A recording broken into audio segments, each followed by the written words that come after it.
Hey everyone, I hope you all are well. Raj here.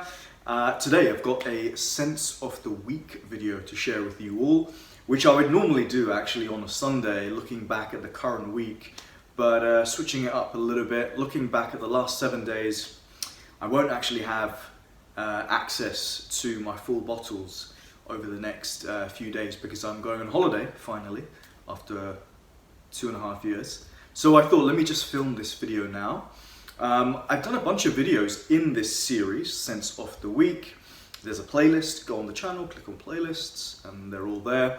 Also, there's a lot of other videos, a lot of other playlists, I should say, there as well. So hopefully plenty of content for you guys to check out. I know I'm not exactly the most consistent with producing videos, but there are a lot of videos that I've done in the past. So yeah, check them out as well if you haven't done so. Okay, so where are we now? So it's Friday, so I've got to work back a week. So we're going back to Saturday. Saturday was a good day actually. Went out with the family, went out for lunch, and went with a fragrance that I hadn't worn in a long time. So it's always nice to have a little break, go back to fragrances which are some of your favorites. This one definitely is. This is Sauvage. This is the Parfum version. This is the 2017 version. I used to have the 2012. I reviewed that one. I've also reviewed this, and I pretty much like them evenly, probably just leaning towards this one. By the way, the silver square is a kind of giveaway as to which version you're looking at. Sauvage Parfum has there's a lot of depth into it. It's got this wonderful sort of resinous quality, very woody as well. But then you've got that classic Sauvage top, that sort of bergamot, which is very, very sort of made famous in the original 1966 release. I feel there are definitely hints of the original in here, more so than there were in the 2012 version. But yeah, both are great. I mean, this one, it is actually quite a scent that is definitely leaves a long trail. It has a big sillage, a big presence. I've smelled this on other people, so I can testify to that. Really classy, and yeah, I just thought, you know, we're into spring now. I feel like this kind of fragrance does well in those scenarios. It's pretty much an all year round fragrance, to be honest. But yeah, great stuff. I was at the Dior counter the other day, and I was checking out the extreme version, which I'm tempted to get. Never owned the original, so it kind of feels like almost disrespectful actually to not have the original first. So maybe I'll get that into my collection at one stage, maybe seek out a vintage. I don't really know how well they hold up over time, given the type of fragrance it is. Lighter scents, you know, things degrade over time quicker. Citruses. Let me know if you have a vintage version, is it worth getting? But yeah, a good start to, well, the weekend anyway, Sauvage Parfum. Going on to the next day, and this is a little insight into my next video, which will be a haul video. I haven't bought any fragrances in a long time, so here is, I think, yeah, this is the only video, this is the only fragrance that will feature in that haul. This is from the house of YSL. This is a discontinued vintage fragrance, Kouros, but not just any old version of Kouros. This is the Cologne Sport version. I've never tried this one before. Saw it on eBay, thought this would be a good deal, partially used, and just went for it. And my God, I am really loving this fragrance. I've only worn it a couple of times. It sounded like something I would like. The original Kouros, but essentially freshened up. This one, I should have checked the details, but I think this came out in 2003. I would need to double check. I should have done that. I think it was 2003. And this really, for me, what it does is that it is on the floral side. It has a lot of very noticeable jasmine, but it never comes across as like overly, you know how jasmine can be very kind of heady, very heavy sometimes as well. It's balanced out nicely with that aldehydic sharpness and some really nice soft musks, white musks in there. It's actually a very classy scent. It's a cologne fragrance, you know, but I could, you know, don't limit yourself to just wearing this in like sporty or casual scenarios. I reckon you could wear this in an upscale environment for sure. one thing that came to my mind with this fragrance was it reminded me of a Frederic Malle, actually quite closely. Dante Bras, with that kind of, yeah, that aldehydic soapiness, mixed in with those clean white musks, a little bit abstract, very different from the Malle house. There are, for me, similarities between Kouros Cologne Sport and the Malle. But yeah, have you guys checked this one out? There are quite a few Kouros flankers, and I will talk about Kouros a little bit more in the haul video, so look out for that one. Yeah, a really good, rare, hard to find fragrance.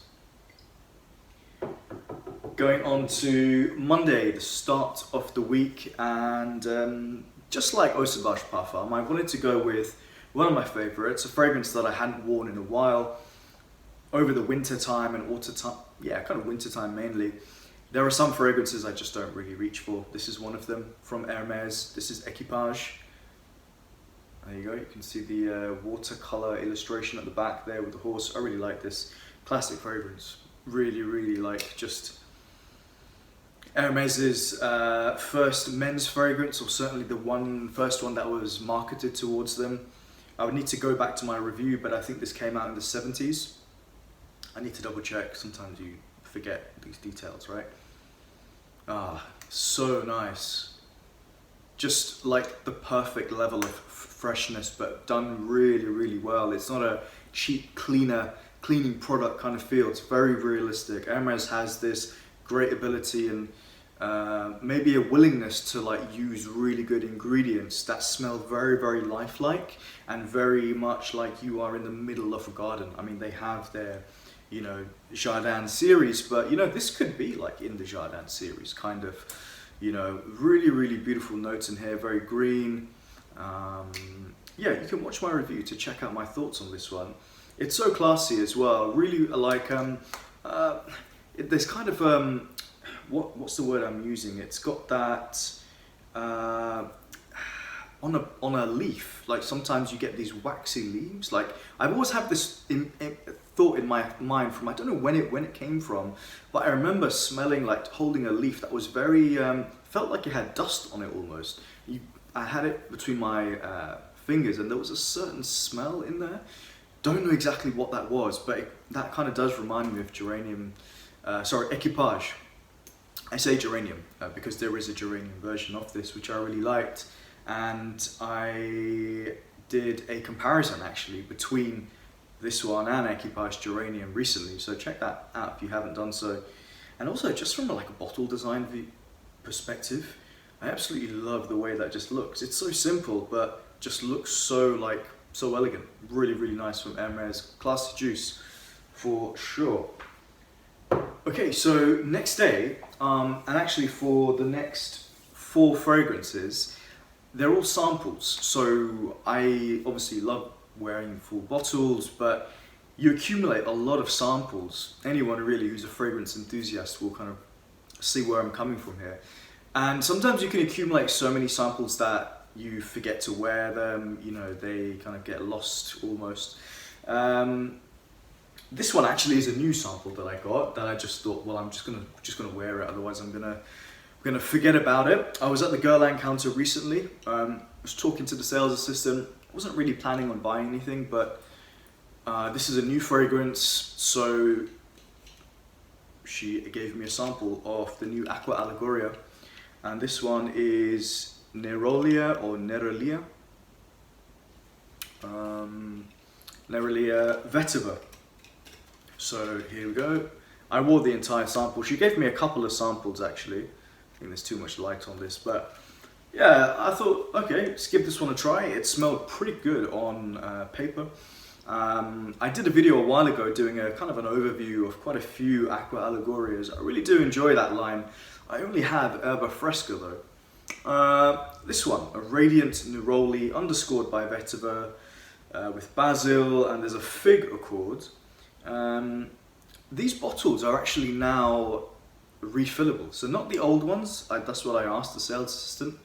Only the new ones when you buy them, which is kind of good. They're kind of going down this eco-sustainable thing. Even the alcohol they use is what does it say?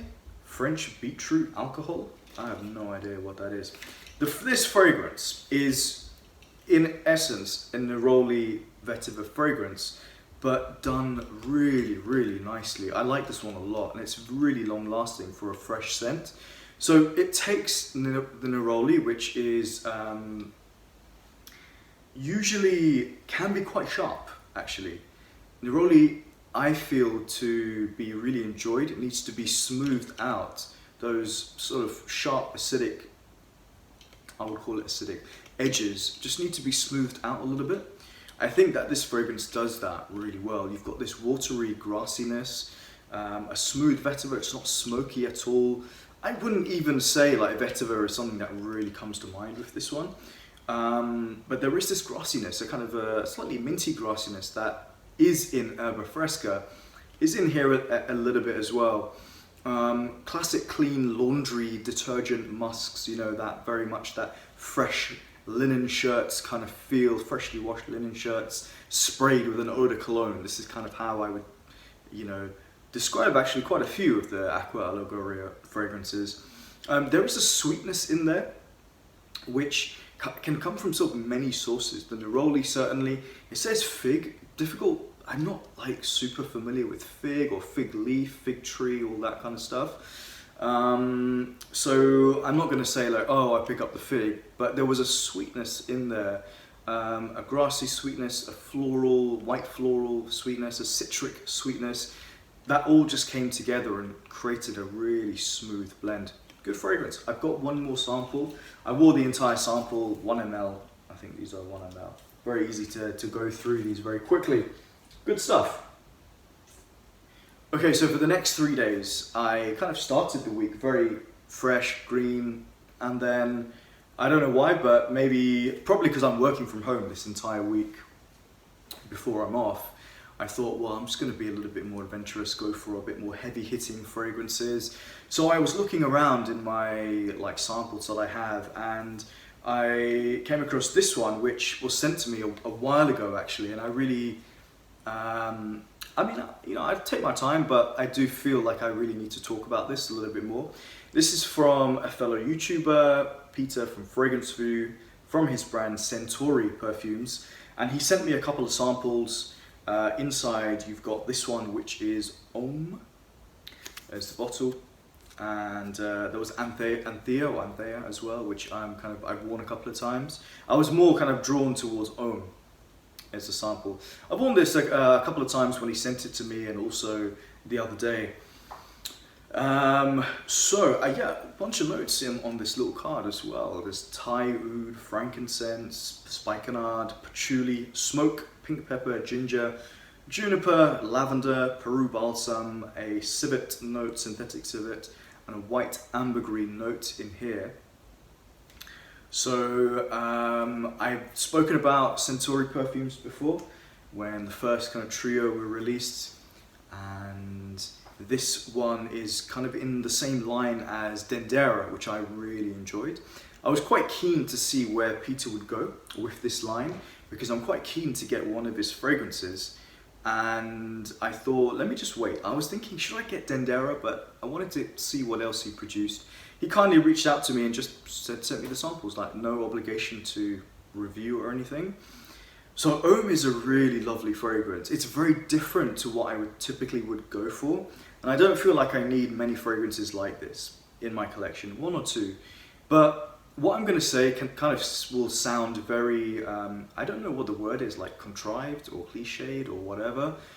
But this scent with the oud and the sandalwood and the resinous feel does give me that feeling of being in a temple. I know that's quite an obvious sort of, it's called Homme, so meditation and all that. But it really does put you in that state of mind. I can imagine someone wearing this fragrance and being in like Cambodia or somewhere like the temples of Angkor, and just sat there taking in the surroundings, being contemplative. This has a wonderful oud note, which reminded me a little bit of one of the Ensar ouds that I had got, one of the samples, with that kind of fruity, apricot-y, slightly funky, earthy oud. And also there was a sandalwood oil that I got from Ensar, which I don't know if it's in here. I need to check Peter's website or Centauri's website. But it gave me that kind of, in that way that like sort of an old vintage sandalwood can smell, which I don't have much experience with, but I got a hint of that in here. Sweet and dusty, really wonderful fragrance. It is actually, these types of scents can sometimes get a little bit too much, so I wouldn't really spray too much of this. And I actually did found this one a little bit too much, because I did 2 sprays and 1 spray here. I think this one needs to be spread out on the wrists, maybe back of the neck, maybe 1 spray sort of lower down the chest. Sometimes these resinous kind of notes, I find them sometimes a bit high pitched, and they go into the nose and they can give the effect of like a Vicks vapor rub, you know, it kind of clears out the nose a little bit too much for my preference. I do prefer Dendera. I think this is a really nicely made fragrance and quite impressive actually. It's a nice handling of probably some quite potent materials, all put together really, really well. Bear in mind that Peter is a self-taught perfumer, so it's quite like really impressive to see what he's done. And I'm gonna wear this. I'm definitely gonna wear this one a little bit more. I feel like it's a very personal scent. I wouldn't really wear this in a lot of scenarios, but yeah, when you're just chilling on your own kind of thing. But it's up to you, like wherever you feel is the right time. But pretty good actually, I've got to say. It is very sort of, it gave me a very vivid, like had a lot of vivid thoughts and imaginations, which is a great sign for a fragrance to do that actually. Yesterday I went with a fragrance from Papillon. So I guess continuing in this theme of independently owned, you know, niche fragrances. And I had this sample that I had picked up, or bought actually, from SCENTS when I was in one of their shops. SCENTS is a London-based perfumery. They have a website as well. They used to have a second store near Marble Arch actually, but this one is on Elizabeth Street. If you're ever in London, check it out, or check out their website. They have a good range of fragrances.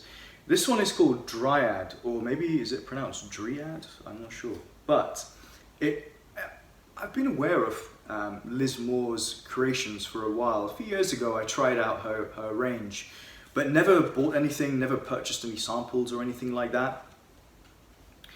But for some reason just decided to go back to her line. I was keen on Spell 125, which I got a sample as well. But I tried Dyad and it just really caught my attention on paper and on skin. This is really, really special. I really love this. Probably not a coincidence that I'm into Guerlain and I like these Dyad as well. It has a very classic composition.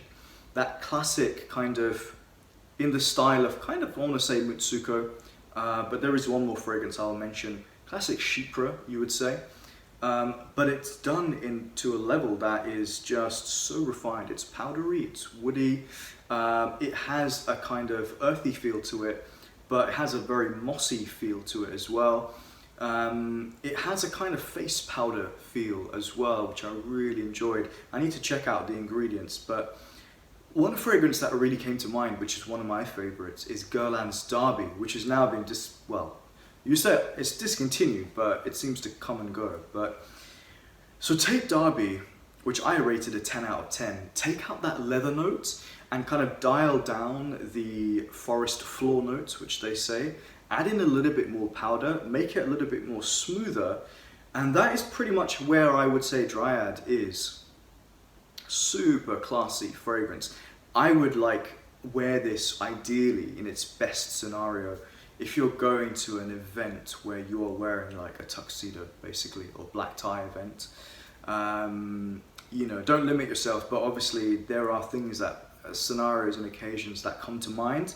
This is definitely up there. I was really impressed with this, and it lasted and had a lot of presence on my skin, which I really was quite like impressed with the performance. great scent. Have you tried this one, guys? And what about others from Papillon? Maybe I need to get a sample set from her, actually. And while I was at Les Scentres, I was talking to the guy there. It's always good to actually, I find, to talk to sales assistants who are actually genuinely passionate and knowledgeable about fragrances. And I was talking about Mona de Orio and like, where are they? Do they stock them anymore? And I'm not sure what's going on. I used to have Vetiver, which I reviewed. I used to have Vanille, which I also reviewed, but never owned anything since then. So he said, look, I'll just give you this sample for free of Cuir, which is her leather fragrance, which I have a little bit of experience before. It's not normally my type of scent. And I thought, all right, let's just wear it today. It is a loud fragrance, and I thought, yeah, why not? I've got it on. The opening is like literally sitting inside a burning sports car. You know, it's got smoke and fire and woods and super refined leather, burning tires. It's pretty full on. It's birch tar, like, you know, like leather boots, that kind of thing. It is inspired in many ways by that classic Cuir de Russie structure, which is not just a reference, well, I guess it is a reference to Chanel's Cuir de Russie, but that Russian leather type of accord that has been done a few times over the years. And so this one is like that, but it goes into a very kind of slightly different, in the dry down, it kind of turns a little bit. And there is a kind of like a slightly boozy sweetness in here, which I looked at the note breakdown. Absinthe is in the note breakdown. I wouldn't have thought absinthe, even though I said boozy sweetness, but maybe that is slightly there, you know. In the dry down, which I'm very much into now, it becomes a lot smoother and a lot more calmer, and it does give me this feeling of like polish, like floor polish, wood polish, which may not be a good thing to some people, but actually I quite like it. Sometimes these types of like handbag, like French expensive designer handbag kind of feel comes to mind, and actually I quite like that. It's a bold scent. It has depth, but also there's a linearity there. You know, this is very much a leather fragrance for people who love bold leathers. It's not like Chanel's Cuir de Russie, which just has a softness to it. This is complete opposite end of the spectrum. I think if you're a fan of like Serge of Homme, if you're a fan of Knisa 10, and maybe even Bel Ami, you know, check out Mona's Cuir. Alright guys, thanks for watching. I want to hear from you. What have you been wearing recently, or let's say over the last week, or what's your scent of the day? I'd love to hear from you guys. Thanks for watching. If you like what you see, hit the like button and turn on the notifications as well, so you can find out when I come out with a video. Alright, take care. See you soon. Bye.